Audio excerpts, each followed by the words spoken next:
না, আমার বাসা ভাড়া ছিল আপনার 45,000 টাকা অ্যান্ড সার্ভিস চার্জ ছিল 9,000 টাকা। টোটাল হচ্ছে আপনার 54,000 টাকা বাসা ভাড়া ছিল। আমরা কীভাবে বাসা ভাড়াটা নিয়েছি সেটাও আপনাদের সাথে শেয়ার করি। ওই যেহেতু এই কথাটাও আনছে, মোহনা ওর আলাদা একটা বাসা ছিল, ইন্ডিভিজুয়াল বাসা ছিল, আমার একটা ইন্ডিভিজুয়াল বাসা ছিল। আমিও বসুন্ধরাতে থাকি, মোহনা ওই বসুন্ধরাতে থাকে।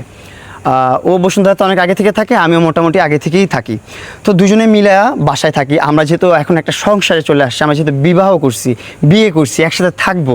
বিয়ে করার পর তো আলাদা বাসায় থাকার কোনো মানে থাকে না, তাই না ভাইয়া? বিয়ে করার পর আমরা প্ল্যান করছি, যেহেতু আমরা দুজন মিলে আলাদা বাসায় থাকার পর আমার এখানে 30,000, তোমার এখানে 30,000, আমার এখানে 40,000, তোমার এখানে 40,000, প্রায় 70-80,000 টাকা ভাড়া আমাদের দুজনের মিলে গুনতে হয় মাস শেষে। তোমার আলাদা বাসায়, আমার আলাদা বাসায়। তো দুজন মিলে যদি বাসা নিয়ে 50,000 60,000-এর মধ্যে শেষ করে ফেলতে পারি, আরও ভালো না? 70,000 টাকা আলাদা বাসা, তো একসাথে থাকলে 60,000 টাকা, তো কোনটা ভালো? একসাথে থাকবো যেহেতু 60,000 টাকা ভাড়া। আমরা লাইফে চলতে হলে, সংসার করতে হলে কন্ট্রিবিউট করে চলতে হয়। ওর কাছ থেকে আমি টাকা খাইছি, এটা হচ্ছে একদম ভুল ধারণা।